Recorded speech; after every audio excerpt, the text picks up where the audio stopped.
The Ozark forest had a way of swallowing sound, as if every branch and stone carried a memory it refused to let escape. In the winter of 1895, when the air tasted like iron and the snow fell in sheets as thin as paper, a stranger wandered into those woods chasing a rumor most folks prayed would die with the old year. They said there was a family tucked so deep into the hills that daylight rarely touched their windows, a family that won every contest, every hunt, every feud, as if fate bent itself to their desires. But nobody said this with pride. Their victories, whispered around fire pits and in dimly lit taverns, were spoken like confessions.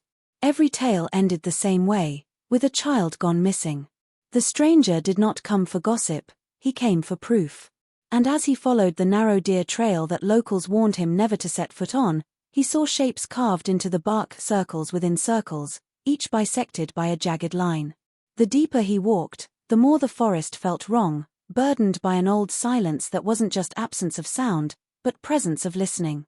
When the wind shifted, it carried a faint, rhythmic noise, like someone humming through clenched teeth.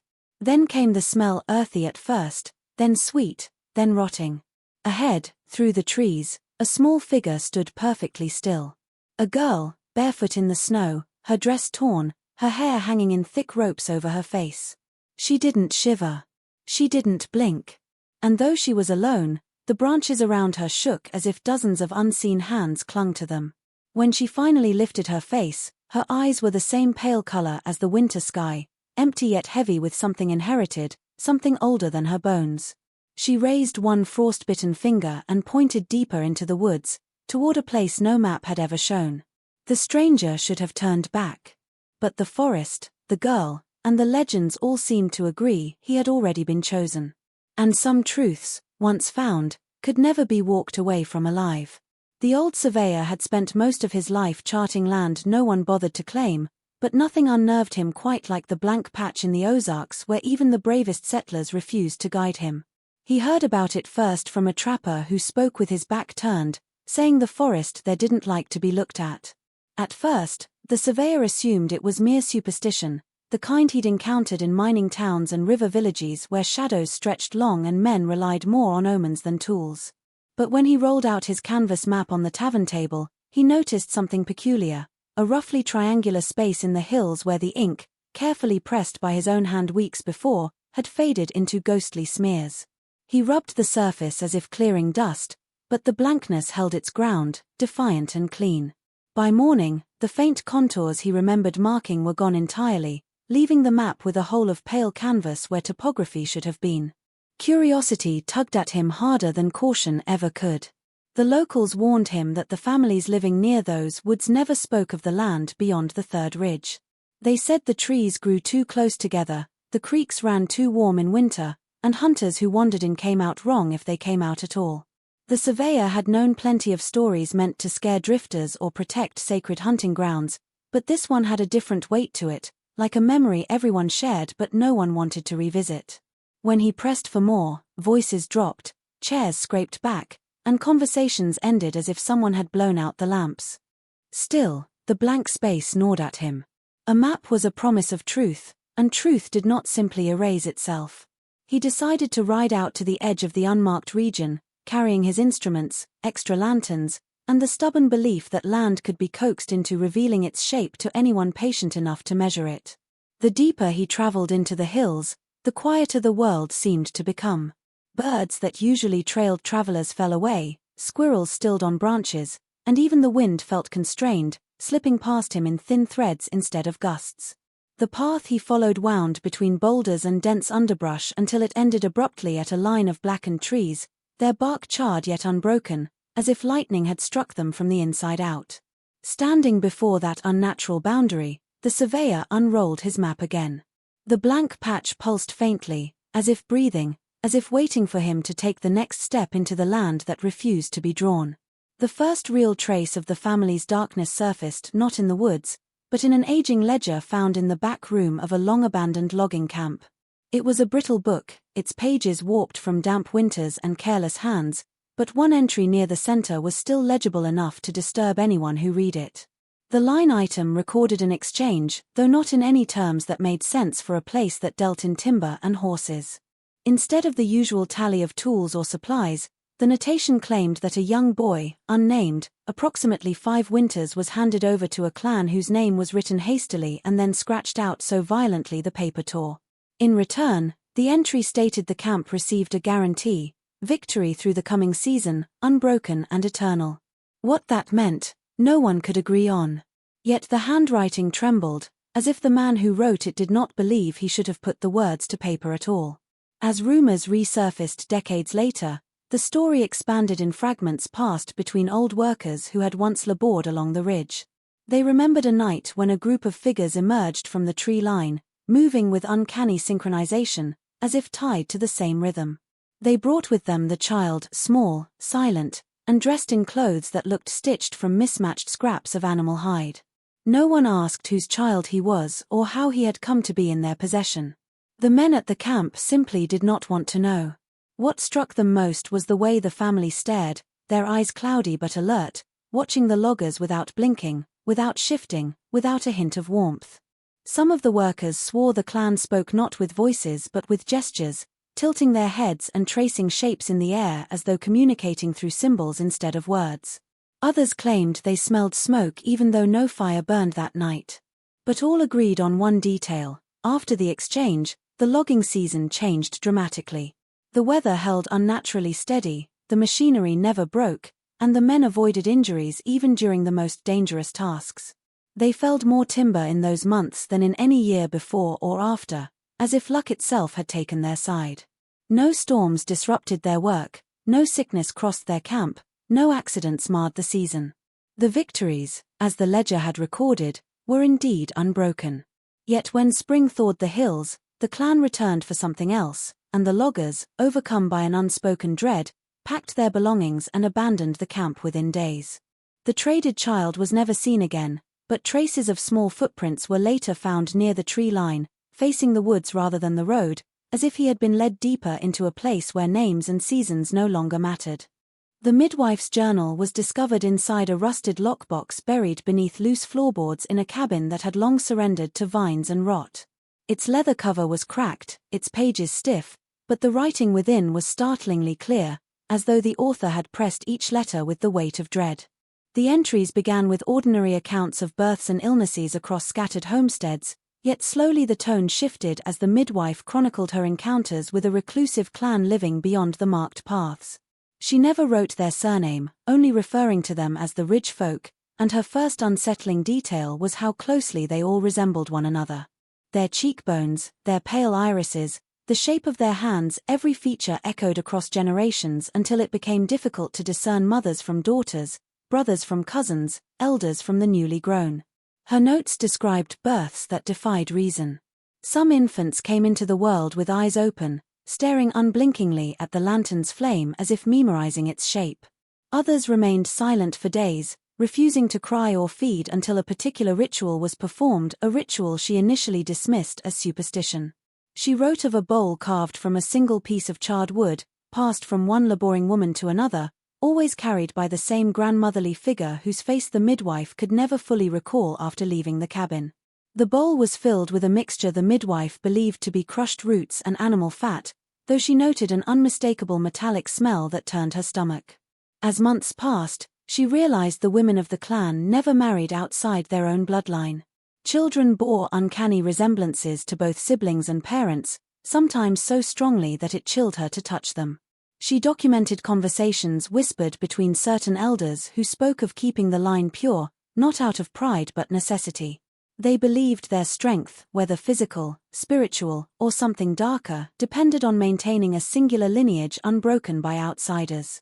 According to them, their victories in hunts, feuds, and seasonal harvests were not luck but inheritance, a power passed down through carefully controlled unions meant to preserve whatever ancient force coursed in their veins.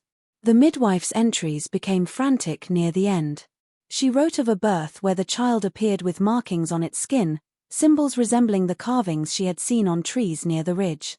She feared these marks were not natural but predetermined, as if the clan expected the child to serve a purpose they refused to explain. Her final notes revealed that she tried to warn authorities, but no one believed her, and the clan vanished deeper into the hills before any investigation began. The journal ended abruptly, the last sentence trailing into a shaky line, leaving behind the haunting impression that she witnessed something that should never have been written at all. The first time the investigator heard locals mention the Screaming Oak, he assumed it was just another backwoods legend meant to keep children from wandering too far into the timber. But when he finally reached the ridge line where the forest thickened and the air turned unnaturally still, the tree stood before him exactly as described, massive, ancient, and scarred by wounds no storm or animal could have carved. Its trunk was wider than 3 men standing shoulder to shoulder, and the bark twisted in ripples like frozen waves, folding over itself in ways that suggested agony rather than age. What froze him in place, however, were the markings. Deep claw-like scratches ran from the roots to the lowest branches, each gouge too long and too deliberate to be the work of any creature known in the Ozarks. Some cuts were fresh enough that sap still bled from them, thick and amber-colored, trickling down in sluggish lines that glimmered like tears. Beneath those jagged slashes, the investigator noticed small handprints burned directly into the bark. They were the size of a child's hands, some tiny enough to belong to toddlers, others slightly larger, yet all eerily identical in shape. The edges of the prints were charred and blackened, as if the hands had been pressed against the tree while searing hot. He touched one cautiously, expecting soot, but the surface was smooth and cold, as though the burn marks had fused seamlessly into the grain of the wood. What unsettled him more was the number of prints layered over one another, forming a collage of ghostly shapes that spiraled upward for several feet. It was as if generations of children had been brought there for some ritual that required their touch, their presence, or perhaps their sacrifice. As he circled the tree, he noticed a subtle indentation in the ground, a shallow moat encircling the roots. Inside the depression lay fragments of old toys, carved wooden animals, whittled whistles, and tiny figurines missing limbs. Some pieces were half buried in the soil, while others looked like they had been placed there recently. Each toy bore the same circular symbol carved into its surface, a shape matching the strange markings he had seen on the trunks of trees deeper in the woods. When he picked up one of the figurines, he felt an unexpected warmth pulsing through the wood, faint but unmistakable, as if the object retained the heat of a child's hand even after being abandoned for decades. The forest around the Screaming Oak was unnervingly silent. No birds perched in its branches, no insects crawled along its roots, and the wind avoided it entirely, slipping around the clearing without disturbing so much as a leaf.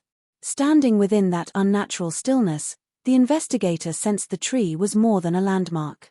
It was a witness, a vessel of memory, a silent sentinel guarding secrets the forest refused to let die, and its scars hinted at countless nights where children's cries might have echoed through the hills, absorbed into its bark until the tree itself learned how to scream without making a sound.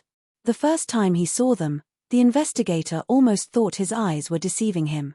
The twins stood side by side in a clearing, their small forms eerily still, faces pale under the muted grey light that filtered through the thick canopy above. One appeared no older than 7, the other perhaps 12, yet their features were identical in a way that made it impossible to separate age from appearance. Their eyes, large and unnervingly calm, tracked his every move without blinking. There was something deliberate in their posture, an unnatural symmetry that suggested training, or worse, a kind of instinct that had been honed over years in isolation. The older twin's hand rested lightly on the younger's shoulder, not in affection but as if to anchor them both in place, a silent signal that the forest around them was not a playground but a domain under strict, unspoken rules. As he stepped closer, the investigator noticed the children's clothing was unusual, patched together from coarse wool and tattered linen. The investigator tried speaking to them, first softly, then more insistently, but no words came in return. The twins did not frown, flinch, or even blink, they simply regarded him, their faces composed of a serenity that carried an edge sharper than any threat. When he gestured toward the path that led back to his horse, they did not move, and when he attempted to approach, the older twin held up a finger, a gesture that stopped him as effectively as a locked door. There was intelligence there, yes, but it was cold and deliberate, an understanding of consequences he could not hope to anticipate. In that moment, he realized they were not children in the way the world understood, born and raised under the sun's light, but creatures shaped by isolation, ritual, and perhaps something darker, trained in ways that no outsider could survive witnessing without fear. Time stretched in the clearing as he studied them, noting the uncanny alignment of their limbs, the symmetry of their expressions, the almost imperceptible twitches that spoke of alertness beyond their years. Shadows seemed to cling to them differently, refracting around their forms as if the forest itself acknowledged their presence. And when the wind shifted, carrying with it a faint whisper of laughter, or was it a warning, he understood that these twins were more than guides or wards. They were living symbols of a lineage deliberately cultivated, an inheritance of something ancient and unyielding, and whatever awaited him deeper in the woods, they were waiting too, and they knew exactly what it would demand. The grandmother appeared suddenly, as though she had emerged from the shadows themselves, small and bent with age, yet carrying an authority that seemed to bend the very air around her.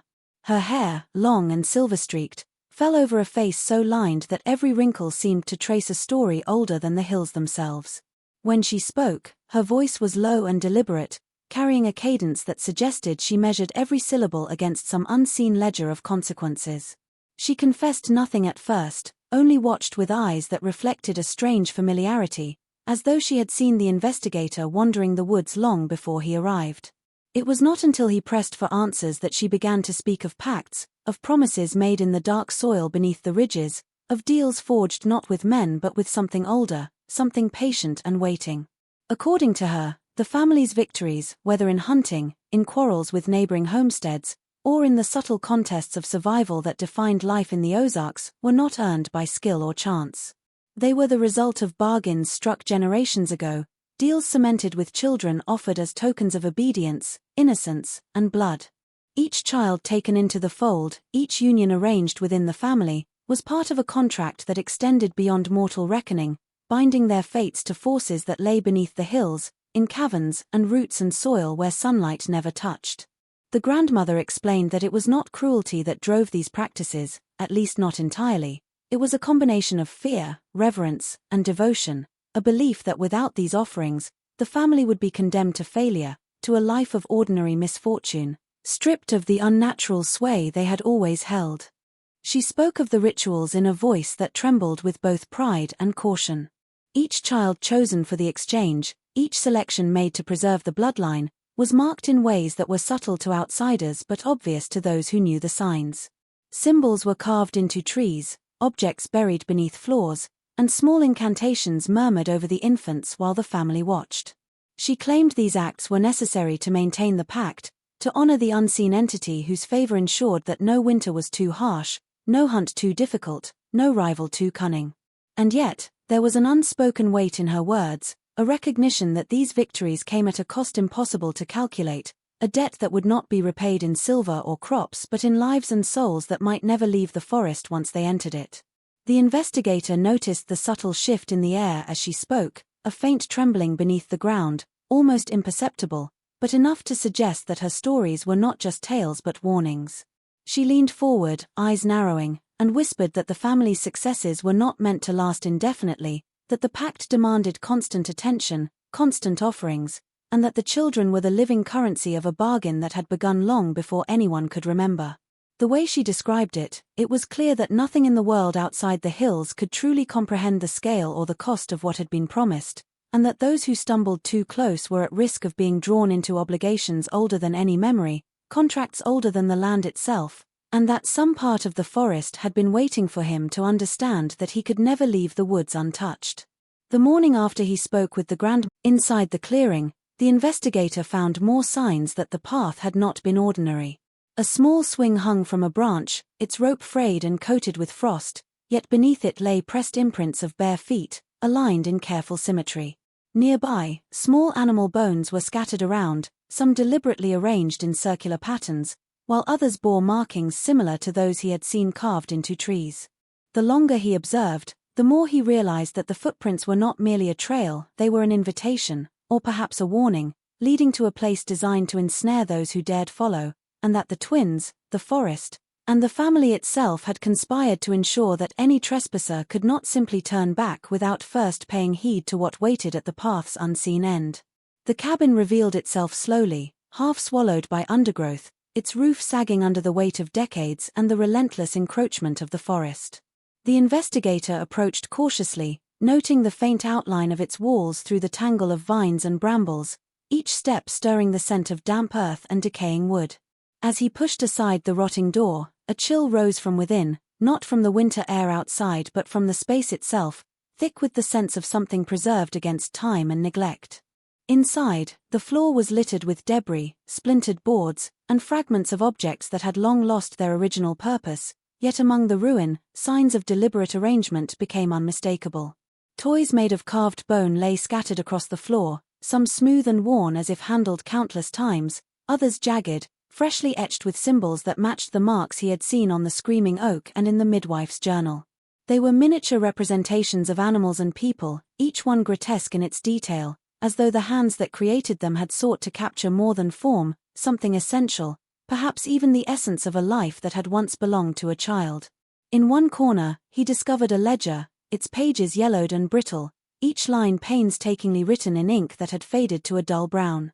Names filled the margins, sometimes crossed out, sometimes accompanied by a single word or symbol, words like fulfilled, taken, or lost.